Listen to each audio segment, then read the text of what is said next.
So once again, welcome to our Sunday worship service. And good morning also sa ating live stream people joining us online.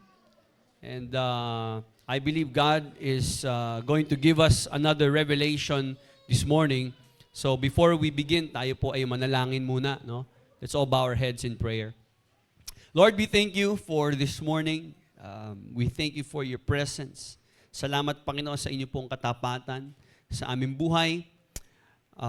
We truly experienced how good you were in our lives and how good you're going to be for the remaining years ng buhay namin. We thank you, Lord, that you are faithful. You are a God who cares and loves us. Salamat, Panginoon, because you are everything we need. And so, Father, we ask, Lord God, help us to see your beauty. Help us to see the magnificence, the glory of Jesus Christ in our lives today. Muli mo, Panginoon, sariwain at liwanagin, Panginoon, sa aming mga buhay kung gaano kahalaga si Kristo sa amin. Give us, Lord God, that understanding. Give us, Lord God, that revelation that comes from your word and your Holy Spirit. That is all we ask today. Feed our souls, meet our needs today. In Jesus' mighty name we pray. Amen and amen. Yung mga maiingat po na nagsha-shopping, kapag sila nagsha-shopping, lalo yung mga mitikuloso, gusto nila kapag sila ay bibili na isang bagay, they want the best products. Ayaw nila yung yung bumili lang sila, mahal, tapos parang hindi naman worth it yung value. Sino po ganun mag-shopping? Diba? Ayaw mo yung gumastos ka pero parang mumurahin lang naman to nabili ko pero gumastos ako na mahal. So gusto natin, kapag gumagastos tayo, di ba, we want the best products for our money. Ang mga magulang, kung sila ay wise, also, we want the best for our children.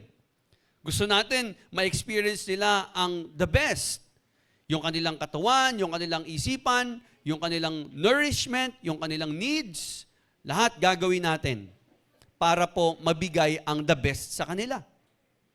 Ang mga tao naman po na may integrity, they seek the best investment of time, talents, and treasures. Marami sa atin, ayaw natin na ang oras natin nasasayang, ang talent natin nasasayang, ang treasure natin nasasayang. We want the best. Sabihin nga natin, the best. Kaya nga po, in every area, kahit saan man tayo magpunta, anumang aspeto ng buhay natin, yung tayo ay mag-settle for less, ay malaking kamangmangan. It is wasteful. It is foolish to settle for less. Also, it is irresponsible. Yun nga lang, kahit gusto natin ng the best, we have this natural desire sometimes na piliin yung mas convenient at mas comfortable. Kahit hindi na the best, basta komportable at hindi ako nahihirapan. Yun po ang naranasan ng maraming mga Jewish Christians during the time of the apostles. And we all know, ang kanilang religion ay tinawag pong Judaism, if you're familiar with that. And Judaism was not a second-rate or easy kind of religion. Ang Judaism po ay isang religion that is designed by God. Actually, it was the best religion. It expresses true worship and devotion to God. The commandments, the rituals, and the prophets describe God's promises and revealed the way to forgiveness and salvation. So, kumbaga, Judaism is the best religion before. Yun nga lang, Jesus Christ came. Dumating po ang Panginoong Hesus. He fulfilled the law and the prophets. He conquered sin. He conquered and shattered lahat ng barriers para makalapit ang tao sa Diyos. He freely provided eternal life. At para po sa mga Jews na nasa Judaism, napakahirap po itong tanggapin. Kasi buong buhay po nila, hinanap nila ang Messiah for centuries, and they were entrenched in thinking and worshiping in traditional forms. Buong buhay nila, sumasamba sila traditionally. Sinusunod nila yung law ni Moses. Yun ang religion ng Judaism. Pero nung dumating si Jesus Christ, yun po ay naging kaganapan. Kasi ang pinapakita po sa law of Moses, yung batas ni Moises, para sa mga Hudyo, sa mga Israelita, yung law ng Panginoon ay perfect. And the only requirement for us para magkaroon ng tama at maayos na relasyon sa Diyos, we also need to be perfect. We need to be holy. Yun ang sinasabi ng batas. The problem is, people and all humanity is sinful. Lahat po tayong makasalanan. At kahit anong gawin ng tao, he can never fulfill the law of God.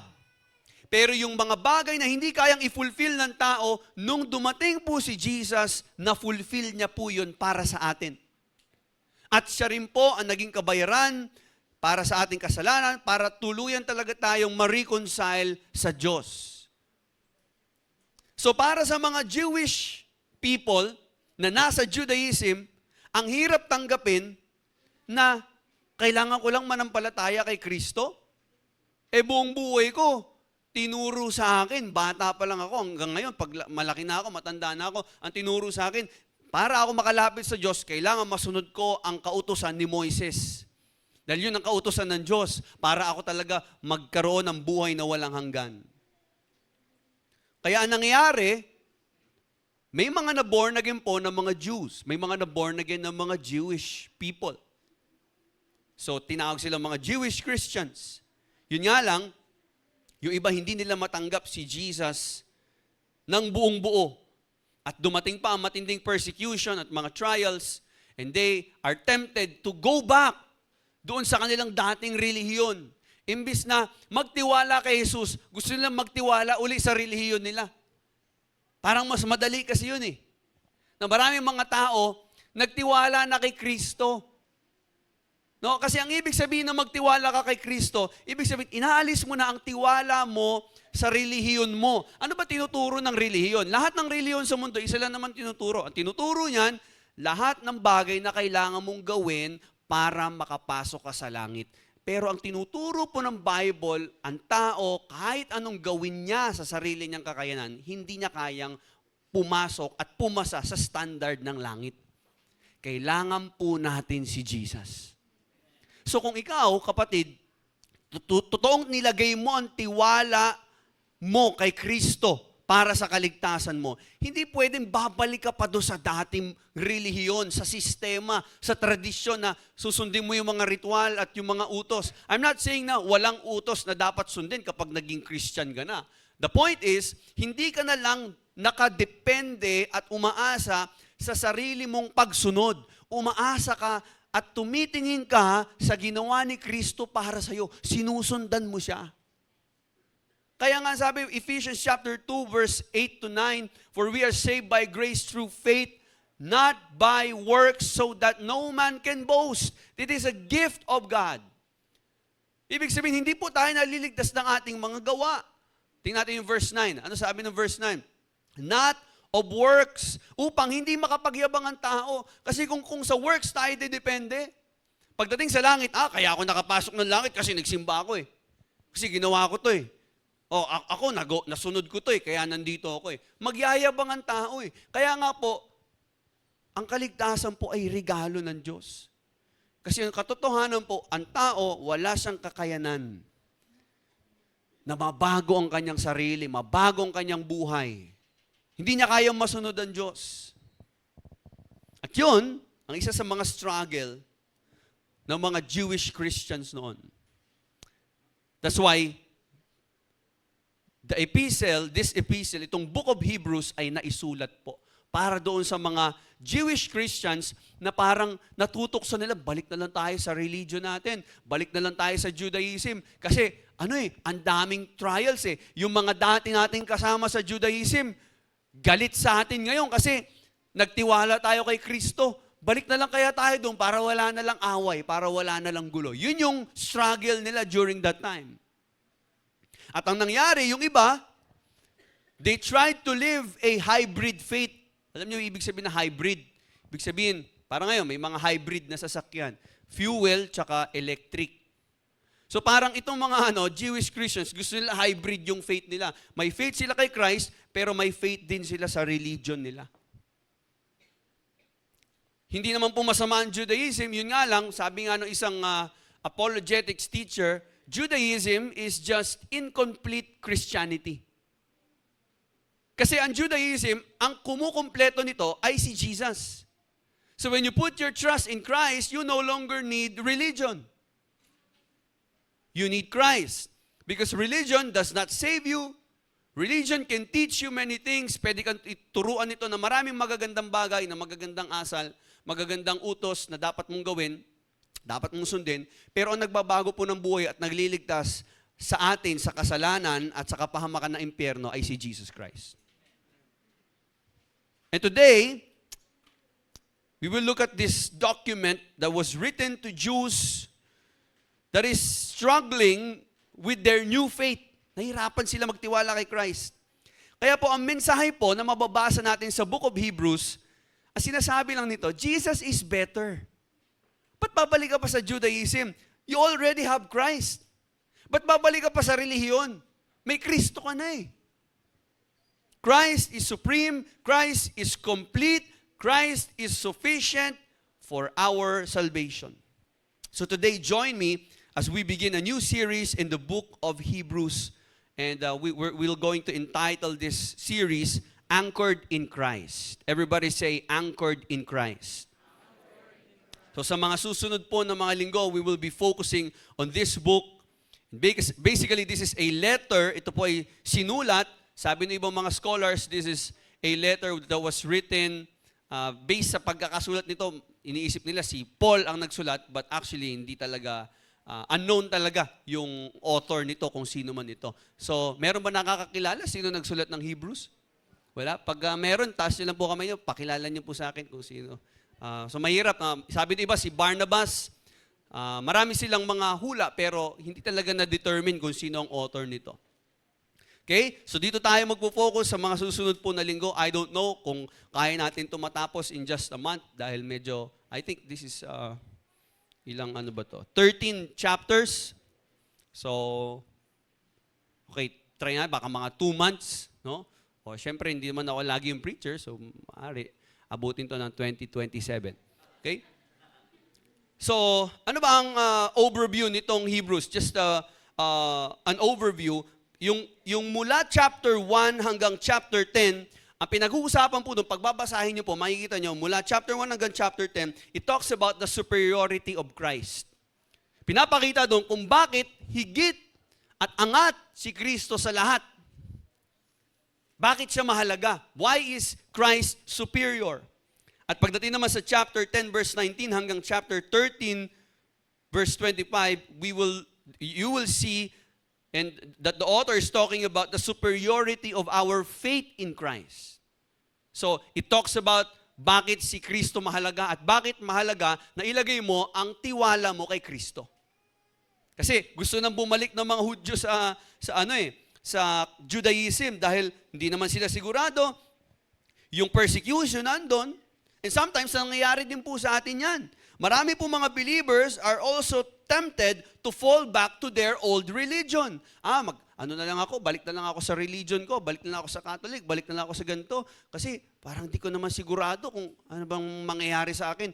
So sometimes, we just really need to have that assurance. And wala pong ibang assurance na panggagalingan kundi ang salita ng Diyos. So if you want assurance in Christ, assurance of your faith, and assurance of your salvation, that you are secured in Christ, you read Hebrews. Okay? Kaya nga po, ang buhay dapat may pananampalataya. Araw-araw na lumilipas, we need to live by faith. Amen? So for this week, sa unang linggo po natin, we will look at Hebrews chapter 1. And our preaching today aims to lead us to a greater understanding of who Jesus is and why He is worthy of our full devotion and trust. Yan po ang tema ng pag-aaral natin sa umagang to. Why is Jesus worthy of our trust and devotion? Bakit nga ba siya dapat na pagtiwalaan ng ating buhay? Bakit dapat tayo ibigay natin ang buo na pagsamba at pagtitiwala sa Kanya? And I've entitled our message this morning, The Supremacy of Jesus. Everybody say, The Supremacy of Jesus. So let's read a portion of our text. Basahin natin yung unang, yung isa sa mga pangunahing verses. Verse 3. Let's read Hebrews 1 verse 3. Okay, sabay-sabay natin ito basahin. Hebrews 1 verse 3. 1, 2, 3, go. Who being the brightness, sige, ano lang tayo, NASB version. Okay, pang bishop yan eh. Bishop Ray yan eh. Okay, wala. KJV lang. Okay. Sige, ako na lang magbabasa kasi NIV to eh. Okay, basahin ko sa NIV. Medyo malalim kasing KJV. Verse 3, the sun is the radiance of God's glory and the exact representation of His being, sustaining all things by His powerful word. And after He had provided purification for sins, He sat down at the right hand of the Majesty in heaven. So sa Hebrews 1, makikita po natin, there is only one figure who stands above all the other. At wala pong kapantay. Wala pong umabot. Wala siyang karibal. Kaya nga supreme. Pag sinabi natin supreme, siya lang yun nandun. Supreme yun. Okay? Sabihin natin supreme. Yan. Okay? Pag sinabing supreme, yun yung pinakamataas sa lahat. So, hindi mo mapagkakaila, talagang wala pong kapantay ang Panginoong Hesus. At yun ang papakita dito sa chapter 1. The book of Hebrews was again written to believers who were tempted to return to Judaism, na nawawalan na sila ng kapit, nawawalan na sila ng tiwala.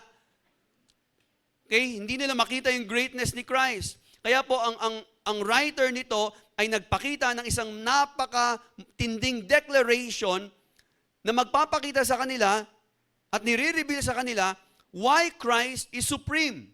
So explore po natin ito.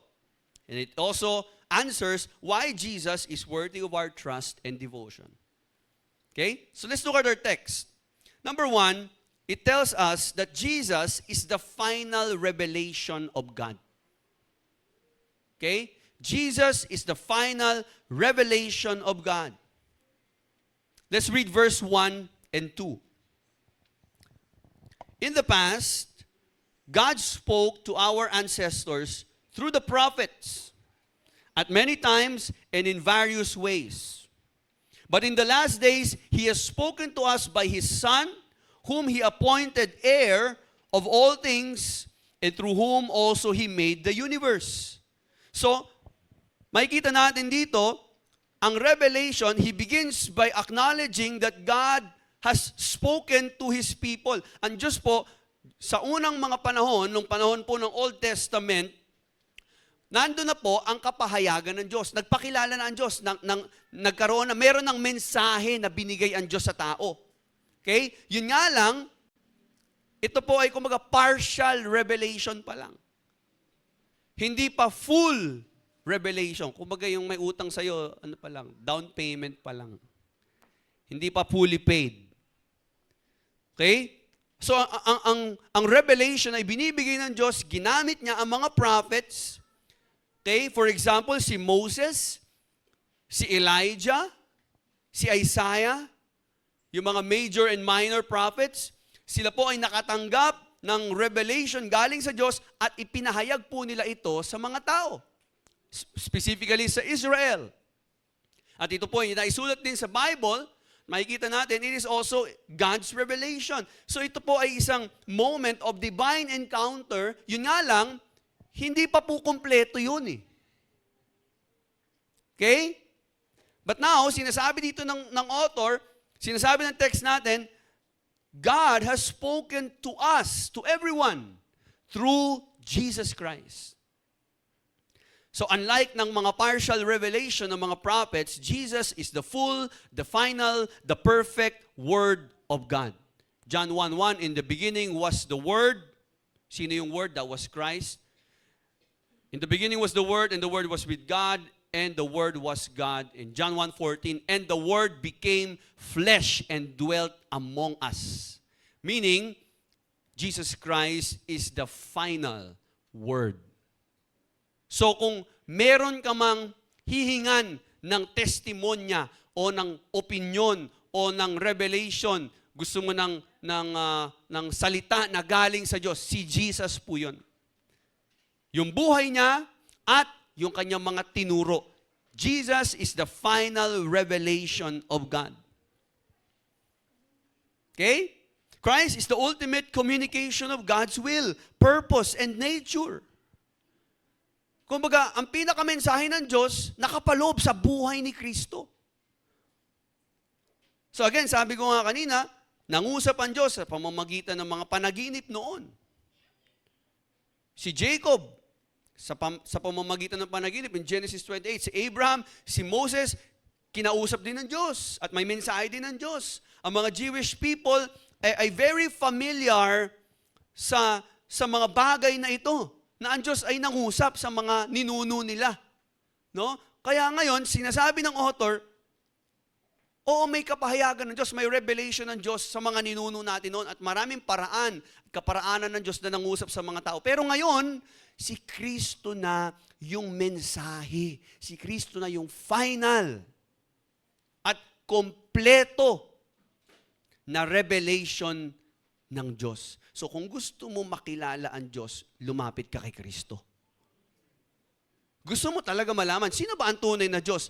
Kay Kristo ka lumapit. Huwag sa relihiyon. Kahit ako, kulang ako kung kapahayagan ko lang Jesus Christ is the final revelation. Okay? So Jesus is the fulfillment of God's revelation throughout the centuries. Lahat Yung mga prophets, they spoke about the coming Messiah, Jesus Christ. Yung pinaka-entire Levitical system, yung atonement, yung sistema kung saan paano mapapatawad ang kasalanan ng isang tao during the time of the Old Testament, kung makikita nyo, naghahandog sila ng kordero.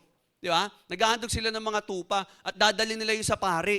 At yung pari, kakatayin yon at ihahandog yung susunugin yon, no? At yun ay magiging mabangong samyo sa Diyos at bababa ang apoy ng Diyos actually as part of the acceptance of the offering at mapapatawad na sa kasalanan. I don't know exactly ano yung pinakasistema nun. Pero that's the point. Meron silang sin sacrifice. Meron silang burnt offering. Pero alam niyo po, lahat yun ay isang simbolo lamang o picture lamang na nagtuturo na merong mas higit na offering na paparating. And we all know, Jesus is the Lamb of God who takes away the sin of this world. So yung sistema na yon, lahat yon, ay isang simbolo ng paparating o gagawin pa lang ng Diyos na paghahandog. At ang ihahandog niya, hindi na lang kordero, kundi kordero ng Diyos, kanyang bugtong na anak, si Jesus. Na namatay sa krus, yung kanyang katawan talagang hinandog, napako sa krus. Yun ang naging dahilan at yun ang nag-aalis ng kasalanan ng tao. So imagine niyo na lang po, no? Sino po dito ang nag-order sa Shopee ng mga furniture? Umamin na po sa mga asawa niyo. Tataas ka yung mga nag-order. Na-try niyo na ba mag-order sa Shopee? O, yan. Di ba, minsan, nag-order kayo ng furniture and minsan, tinitingnan, paano ba buuin to? Pagtingin mo ng manual, Chinese. Ching chong chong. Hindi mo tuloy alam. Okay? Nakaka-frustrate. Pero yun na lang, buti na lang. Sabi nung kasama mo sa bahay, ito, nakita ko sa internet, ito pala yan, no? Ito yung manual niyan. So noong una, parang hindi mo alam yung instruction, hindi mo maintindihan, hindi mo tuloy mabuo. Pero ngayon, nakumpleto mo na yung manual. May detalye pa, malinaw yung instruction. Tapos, nabuo mo. Kasi naging malinaw. At mas dumali. Alam niyo po, ganoon din si Jesus. Nung una, yung pangungusap ng Diyos, hindi pa malinaw Pero nung dumating na po si Jesus, naging malinaw po lahat. na kumpleto po lahat ng revelation ng Panginoon. Hindi na lang po partial, perfect and complete. So Jesus Christ is not just a prophet, kagaya na sinasabi ng iba dyan. Hindi lang din po siya tao, na parang tao lang talaga. But He is the very embodiment of God's message to humanity. Ano sabi ng text natin kanina? Sabi ng verse 1, He has spoken to us by His Son, whom He appointed heir of all things, through whom also He made the universe. So, ang revelation na kay Christ, we see the fullness of God's glory. Kaya nga sabi ni Jesus sa mga disciple niya, kung ako nakita nyo na rin ang Ama. Kaya nga, totoo yung John 14:6. I am the way, the truth, and the life. No one comes to the Father except through me. Hindi ka talaga makakalapit sa Ama. Hindi mo makikilala ang Diyos kung hindi ka dadaan kay Jesus. And that is what the author is trying to tell the Jewish Christians na nagsastruggle sa kanilang faith. Jesus is the final answer. Jesus is the fulfillment of all that the Old Testament talks about. So sa mundo po natin na punong-puno po ng iba't ibang mga filosofiya, iba't ibang mga katuruan, at pilit pinagdudugtong-dugtong, hinahanapan ng tunay na kahulugan ang buhay. Ano pa talaga ang meaning of life? Ang dami ng mga philosophies, ang dami ng mga philosophers, ang dami na pong mga matatalinong tao. May Diyos ba talaga? Ano ba talaga ang revelation? Ano nga ba talaga ang buhay? Sino ba talaga ang tunay na Diyos? Sa dami ng reliyon, kanino ba talaga ako lalapit? Ito na po, sinasagot na po ni Jesus. If you want to know what God is like, look to Christ. If you're wondering, paano ba mamuhay na may kahulugan? Paano ba mabuhay na may purpose? Tingnan mo ang mga sinabi ni Jesus Christ sa kanyang salita. Look at the life of Christ. There's no need to look for answers elsewhere. Kasi po, si Jesus na po ang final revelation. Jesus Christ is the answer to everything. Jesus is everything you need.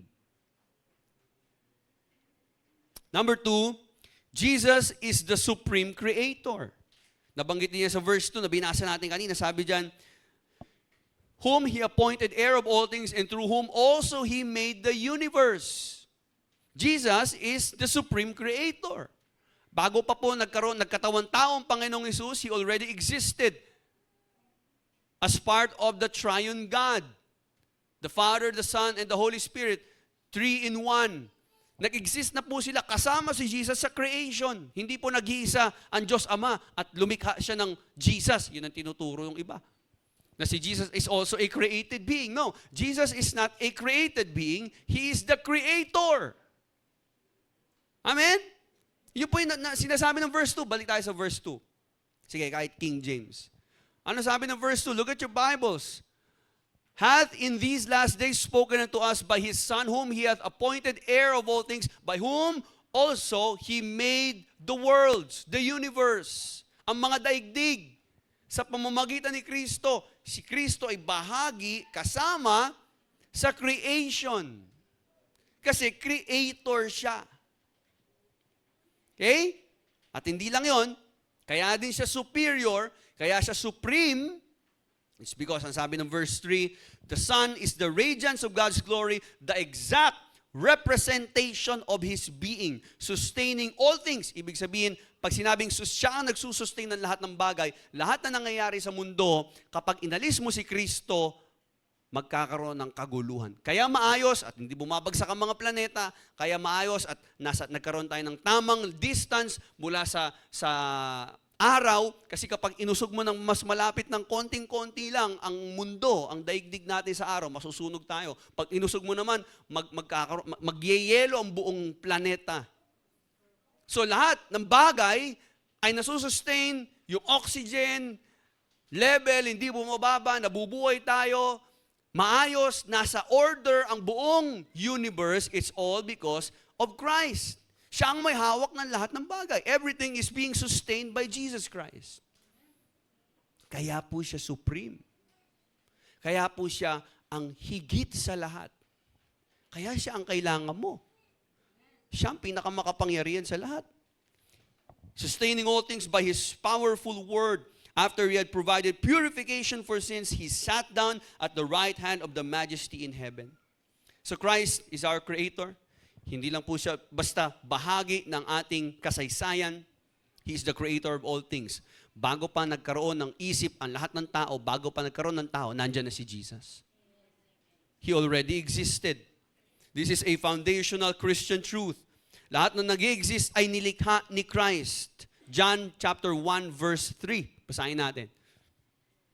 John 1:3. Basahin natin sabay-sabay. 1, 2, 3, go. All things were made by Him, and without Him was not anything made that was made. Okay? Everything was made by Christ. The entire universe, all creation, lahat. Kaya tayo nag-exist because of Christ. Kaya ka may buhay dahil binigyan ka ng buhay ni Kristo. Siya ang lumikha sa iyo. Siya ang nag-design ng DNA, siya ang nag-design ng reproductive system ng tao, ba't nagpapatuloy ang reproduction ng tao, ba't nabubuhay tayo, bakit tumatanda tayo, lumalakas tayo, ba't tayo may existence. Lahat ng science, lahat yung galing kay Jesus. Amen? Also, Christ reflects the glory of God. Yung radiance ng glory ng Panginoon. Isipin mo na lang ang araw. Ang araw po, kung titinan po natin, meron siyang liwanag. It gives radiance. Okay? At yung liwanag niya, makikita nyo, kapag gumabi na, hindi mo na makikita yung araw, pero nandun pa rin yung reflection at yung sinag niya sa buwan. Wala naman kasing liwanag ang buwan eh. Nire-reflect lang ng buwan yung liwanag ng araw. Radiance ang tawag doon. Also, si Christ, si Jesus, He reflects God's glory to the world. Kasi hindi naman natin nakikita ang Diyos eh. Kaya mga nagsasabi na, hindi naman ako naniniwala sa Diyos kasi hindi ko naman siya nakikita eh. Kung totoo siya, dapat nakikita ko siya. Yun ang problema. Spirito ang Diyos eh. Hindi siya tao kagaya natin. Pero, dahil kay Kristo, nagkatawang tao siya at naging bahagi siya ng kasaysayan. May mga eyewitness testimony about Christ, and Jesus Christ is part of history. Pastor, paano mapapatunayan na talaga nag-exist si Jesus at talaga nabuhay siya dito sa mundo? Tingnan nyo na lang, ano ang ginamit natin na batayan para bilangin ang mga taon? BC, before Christ. Ganon ka-influential ang buhay ni Christ na simula nung pinanganak siya at bago siya may panganak, nagbilang ang mga tao ng mga taon. At nung pinanganak siya, AD, hindi yun after death, Anno Domini. Doon nagsimula magbilang ang mga tao, paabante. So binilang ang taon ng mga kasaysayan, depende at nakabase sa kung kailan pinanganak si Kristo. Bakit ganun ka-influential si Kristo sa buhay ng mga tao? Kasi totoo po si Jesus. Siya po ang Diyos na nagkatawang tao at marami po nakakita niyan. Amen? Nakuha po ba natin? At dahil siya po ay nagkatawang tao, He reflects God's nature. He reflects the glory of God to the world. Siya yung exact representation. He's the perfect revelation of God's essence. And what also happened? Meron siyang mission na tinapos. After Jesus completed His work of purification sa pamamagitan ng kanyang death on the cross, ano ang ginawa niya? Hindi po siya nanatiling patay, siya po'y muling nabuhay, at ang sinabi ng Bible, He sat down at the right hand of God. Ibig sabihin, His work was finished and complete, hindi kagaya ng mga priests sa Old Covenant, na patuloy pa rin naghahandog, patuloy pa rin sila umaasa sa pamamagitan ng kanilang relihiyon, ng kanilang mga ritual, na doon sila maliligtas, doon sila mababago, doon sila malilinis. Ang sinasabi po ng Bible, Jesus Christ died as a sacrifice once and for all. Ibig sabihin, hindi mo na kailangan ng religion, hindi mo na kailangan bumalik sa tradition, sa mga rituals, at doon mo ilalagay ang tiwala mo para makalapit ka sa Diyos. You already have Jesus. And once you put your trust in Christ, all work is done. Lahat ng hindi mo kaya, ginawa na ni Jesus para sa iyo. Anong gagawin mo? Ilagay mo ang tiwala mo. Isuko mo ang buhay mo sa Kanya. Paglingkuran mo na lang siya. Yun na lang. So hindi tayo naglilingkod, hindi tayo nag-church para maligtas. Kaya tayo nandito dahil nagpapasalamat tayo sa ginawa ni Kristo sa buhay natin. Pwede ba palakpakan natin si Jesus?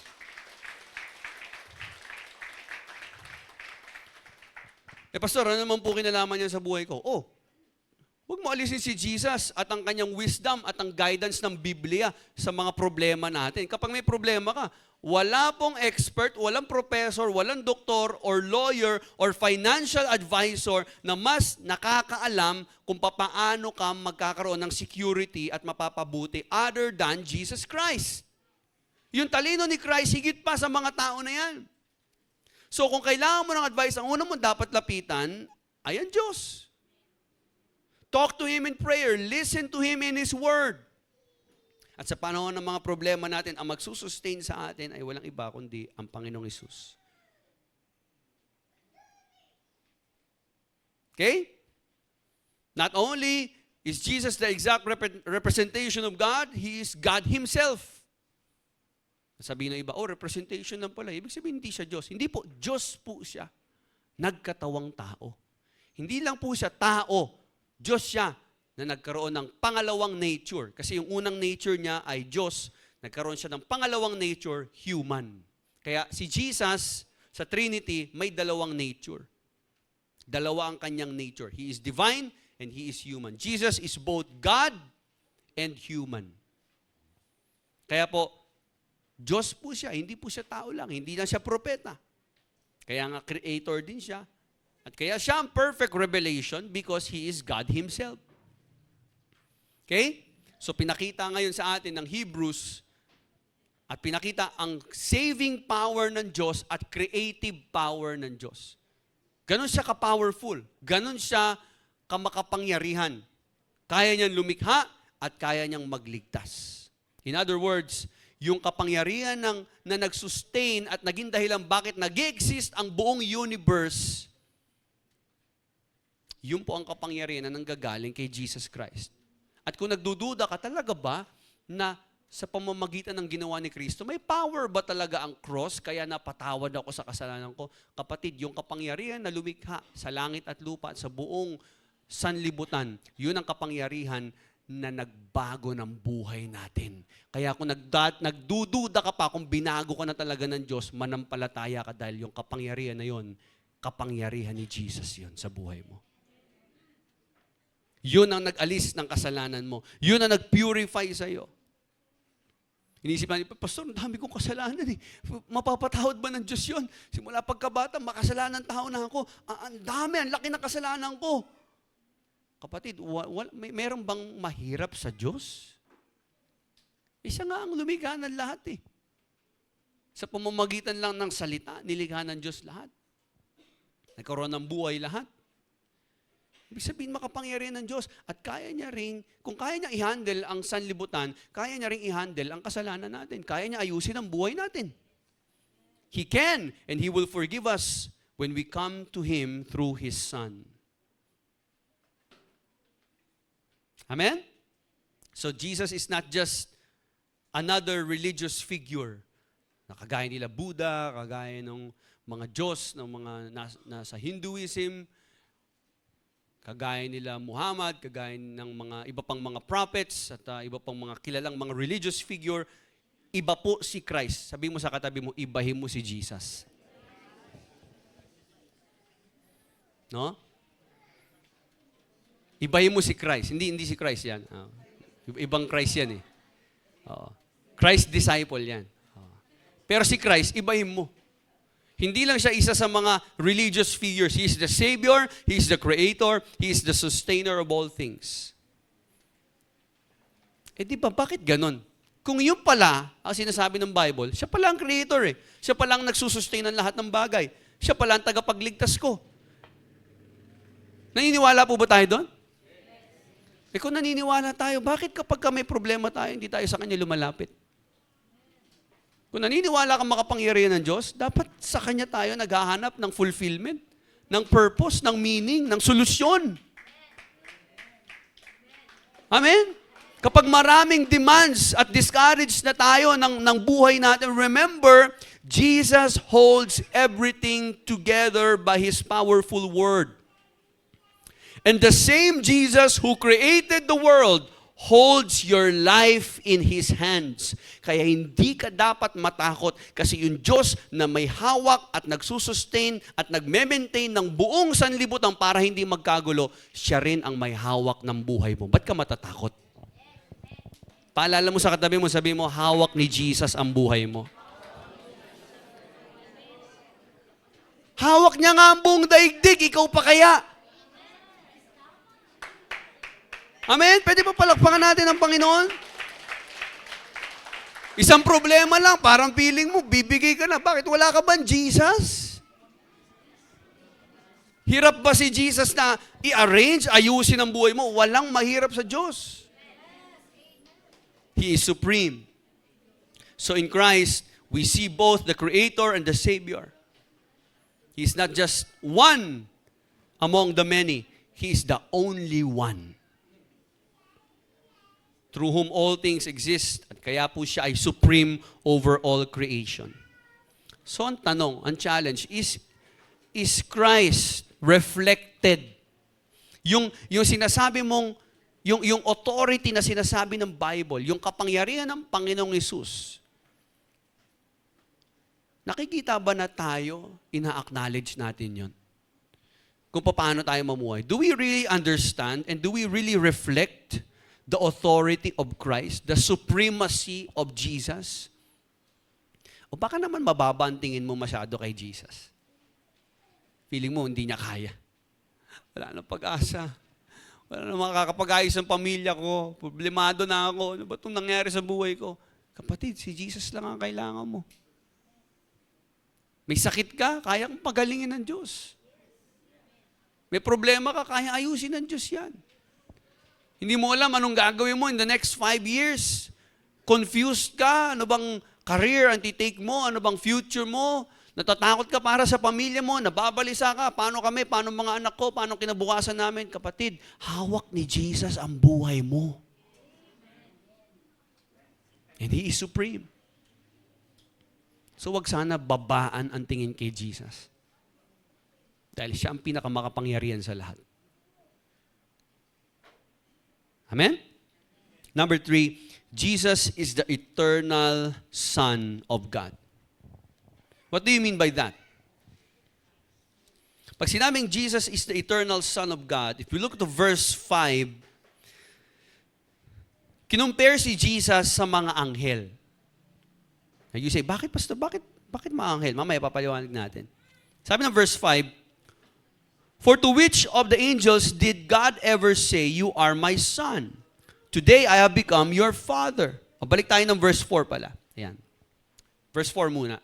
Being made so much better than the angels, as He hath by inheritance obtained a more excellent name than they. Sabi ng author, mas mataas ang ranggo ni Jesus sa mga anghel. Okay? Ngayon, maraming mga religion, I'm not sure, pero parang yung JWs yata, alam niyo yung mga JWs, di ba? JW, Jehovah's Witnesses. JWs. Turo nila si Jesus ay, I think, ewan ko kung yun or Mormons yata. Pero sila, may nagtuturo na religion na si Jesus ay isang angelic being at kapatid siya ni Lucifer. That's a false teaching. That's not what the Bible is teaching us. Ang tinuturo po ng Bible, Jesus is greater than the angels. Hindi po siya anghel, hindi po siya kapantay ni Michael, ni Lucifer, o ni Gabriel. He is the Son of God. Ano sabi ng verse 4 again? So He became as much superior to the angels as the name He has inherited is superior to theirs. Bakit? Pinatunayan niya, may mga keynote siya dito. Galing sa Psalm 102. For to which of the angels did God ever say, verse 5, you are my son, today I have become your father. Tingnan natin verse 5. Oh, walang sinabi ang Diyos Ama na ikaw ang aking anak at ngayon ako ay naging iyong ama. Or again, I will be his father and he will be my son. Verse 6, And when God brings His firstborn into the world, ang reference kay Jesus ay firstborn. He says, let all God's angels worship Him. So hindi anghel si Jesus. At siya po ang lumikha sa mga anghel. At ang mga anghel ay sumasamba kay Jesus. So hindi siya pwedeng maging kapantay lang ng anghel.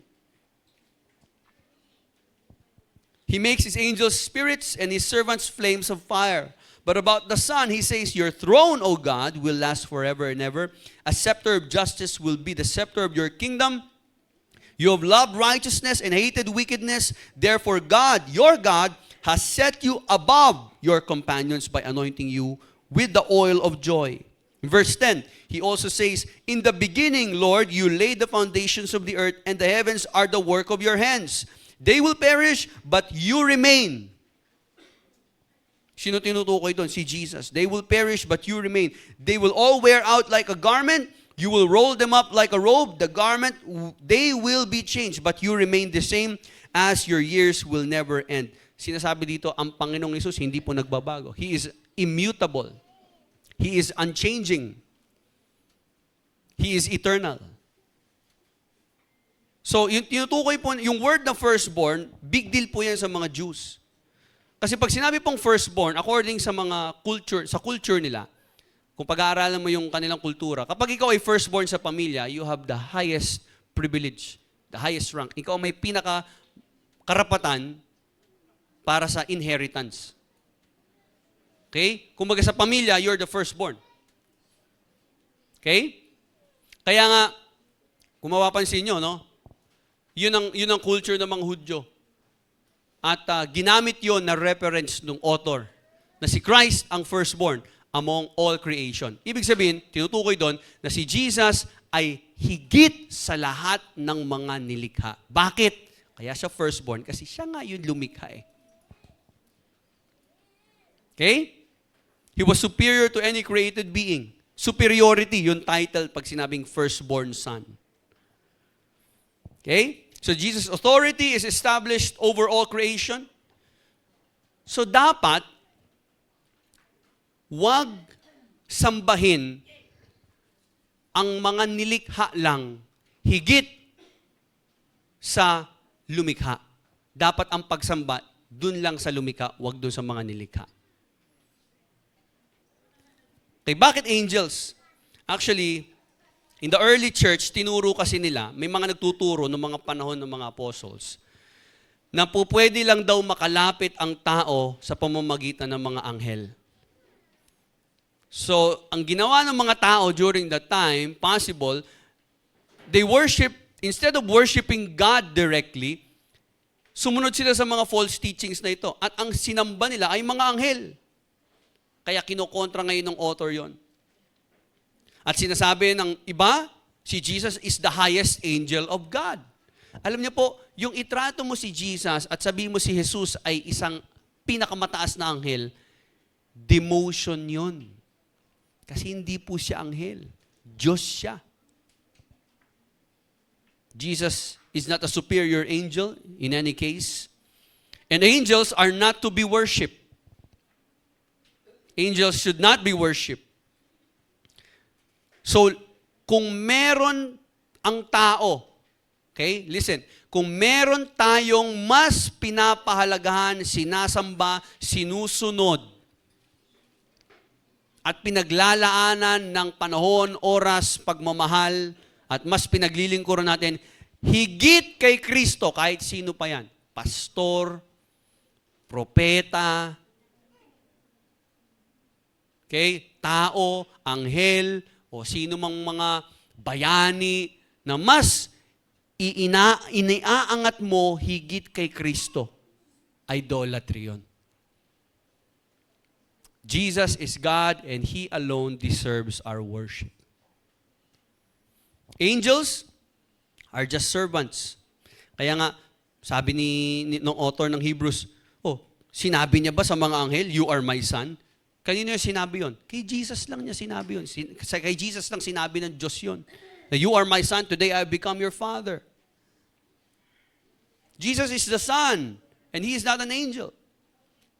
And Christ reigns eternally. Patuloy niya pong kinote ang Old Testament scriptures, Psalm chapter 2 verse 7 and 2 Samuel chapter 7 verse 14. At pinapakita doon that Jesus has a unique position. Pag sinabing unique, wala siyang po pwedeng kaagaw doon. Siya lang po ang may title nun. Siya lang po ang may position nun. And He reigns eternally. Unlike angels, they are just created beings. They are servants. Jesus is the eternal King and He will last forever. Verse 14, tingnan natin yung verse 14. Sino ba itong mga angels? Bakit hindi dapat sambahin ng mga angels? Are not all angels ministering spirits sent to serve, sent to minister for them who shall be heirs of salvation? Actually, kung tayo po makikipag-isa kay Kristo, and because of the authority of Christ, angels are sent to minister to us. So, the point is, worship the Creator, not the creation. Now, hindi man po anghel, pero mga kapatid, marami pong mga bagay sa buhay natin na umaagaw ng atensyon natin. Hindi man anghel, pero doon napupunta yung devotion mo. Doon napupunta yung oras mo. Yun na yung mas mahalaga sa'yo. You may not be worshiping angels, but there are a lot of things na umaagaw ng ating pag-ibig, paglilingkod, ng lakas, oras, panahon kay Kristo. What is that? It may be your pursuit of success. Hindi naman masamang sumakses eh. Basta step by the step lang. Hindi naman masamang sumakses eh. Walang masama doon. Pero kung mas priority mo na yon kesa kay Jesus, di ka na makapag-worship, di ka na makapagbasa ng Bible, di ka na maka-attend ng church kasi gusto mong sumakses. Eh. Kahit step by the step pa yan, kung wala si Jesus, hindi ka totoong successful. Kung aalisin mo si Jesus sa buhay mo at ang hahabulin mo ay success, you already failed.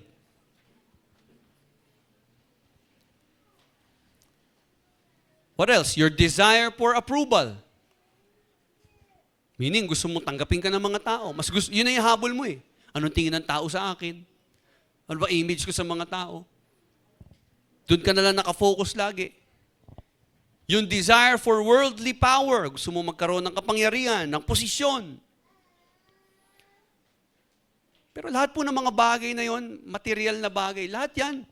Kagaya ng mga anghel, they are all only created things. And they serve a purpose. Temporary lang po yung mga yan. Si Jesus po, eternal. Yung posisyon mo dito sa lupa, pag namatay ka, wala ka na ranggo, wala ka na posisyon. Yung pera mo, wala mo, temporary yan eh. Yung relationships natin and everything. Everything in this world is temporary, but Jesus Christ is eternal. Kaya wag may pagpapalit si Jesus. Because Jesus is the eternal Son of God. He is worthy of our full devotion. So when you are tempted to bow down to something lesser, kapag merong temptation na mas piliin ang isang bagay na ito, kasi niisip mo mas mahalaga ito, isipin mo mabuti ano sinasabi ng Bible. Jesus is more important because Jesus is eternal. Huwag ipagpapalit ang eternal sa temporary. Kasi ito nauubos, ito nawawala, ito napapagod. Pero ang Panginoong Hesus, mula noon, ngayon, magpakailanman, mananatili siya.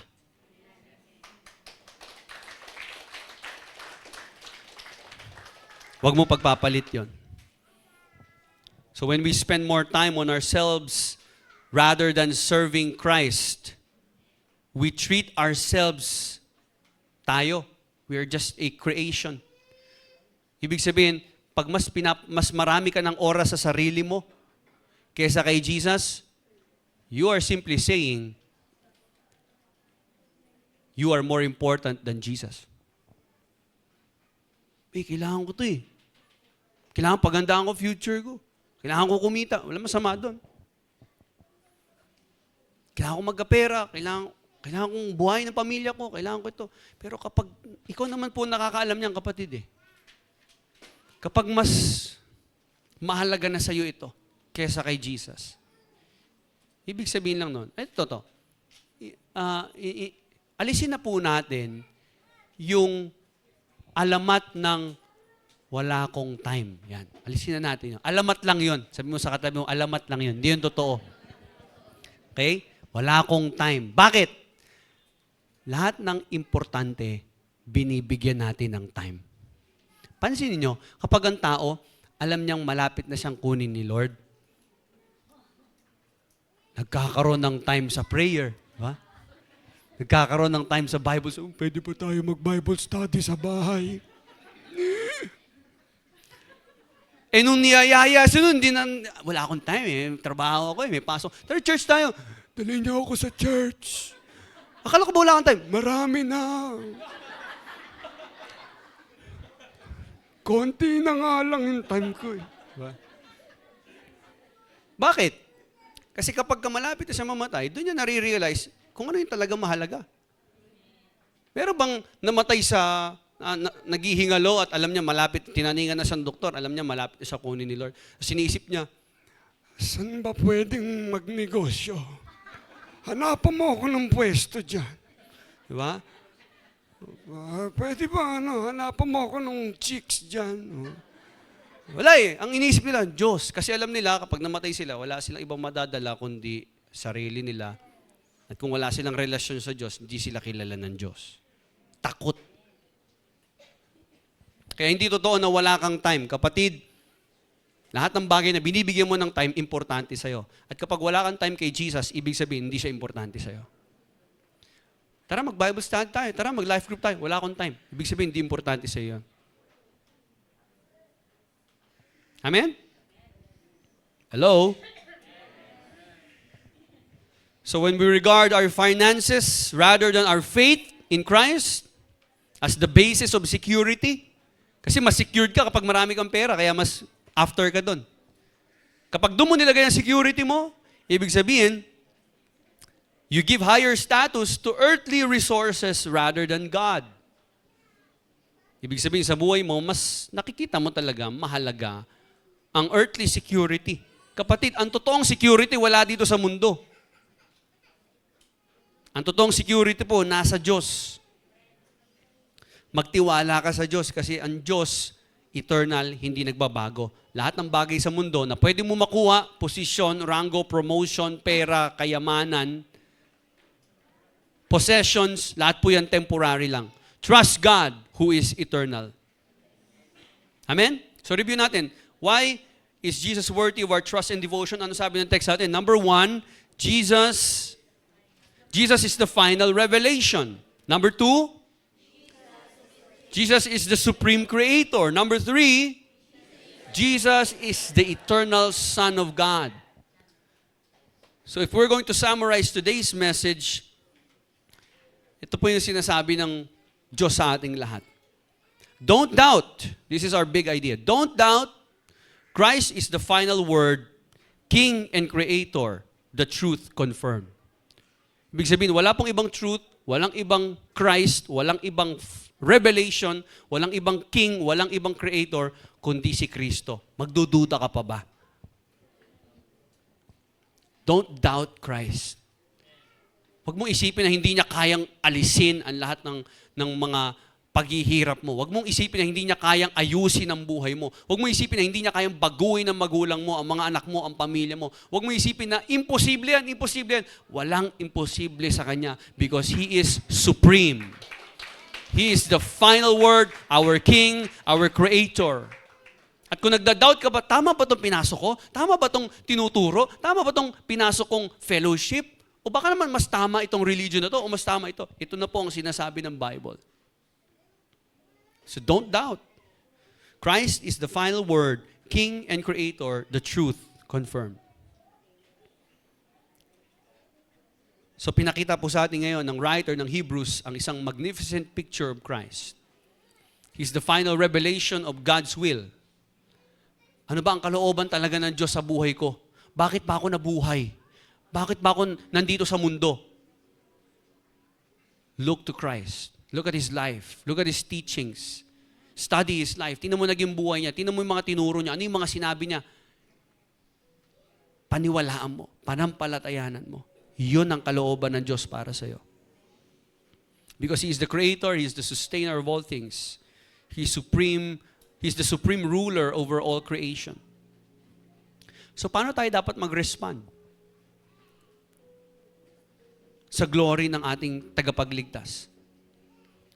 Hebrews invites us to put our full trust in Christ. Wala na tayong ibang dapat hanapin pa. When you face trials, look to Christ. When you're tempted to doubt, remember that He is above all things. Minsan nagda-doubt tayo, Lord, may saysay pa ba itong pagiging Kristiyano ko? Parang, nung nag-Kristiyano ko, lalong humirap ang buhay. Lord, may purpose pa ba ito? Hindi ko na alam, hindi ko na ma-feel, wala na excitement. And you're tempted to doubt. You're tempted to fall back to your old life, to your old religion, to your old ways. Don't doubt Christ. Remember, He's powerful. He is above all else. And when you're overwhelmed by life, remember that the one who holds things together is also the one who loves you. Mahal ka ni Jesus. At yung may hawak ng buong daigdig, yung Jesus na nagsusustain ng lahat ng bagay, nag-aayos ng lahat ng bagay, lumikha ng lahat ng bagay, makapangyarihan sa lahat ng bagay, tao, posisyon sa buong sanlibutan. Yung pinakamakapangyarihan sa lahat, yun ang Diyos na nagmamahal sa iyo. And in that, you can have assurance. You can have hope. You can have peace. Because He loves you. He cares for you. He is supreme. So don't doubt Christ. Let us respond reflecting on His beauty, His majesty. Let our hearts be filled with awe and wonder in His greatness. And may we submit our life to His authority and kingship. Tayo po'y manalangin. So bow our heads. Father, we thank You for revealing Your Son, Jesus, as the ultimate expression of Your love and Your truth. Tulungan Niyo kami, Panginoon, na makita po si Jesus as the center of our lives. Help us, Lord God, to value our Savior, our Creator, our King. At hayaan mo, Panginoon, ang Kanyang supremacy, ang Kanyang authority, ang Kanyang kapangyarihan, ang magdikta ng bawat desisyon na gagawin namin. Ang magbigay ng pag-asa sa bawat pagsubok na kinakaharap namin. At bawat relasyon na meron kami, may it be centered on Christ. And help us, Lord God, to find rest and peace in His finished work. Give us, Lord God, that hope to look forward sa muling pagbabalik ng iyong anak na si Jesucristo. We know, Lord God, that one day He will reign for eternity. Not only here in earth, but also in heaven and all the universe. Lord, help us to see the supremacy of Christ, the beauty, the majesty, the glory of Your Son, Jesus Christ. That is our prayer today. We give You glory. In Jesus' mighty name, amen and amen. God bless you.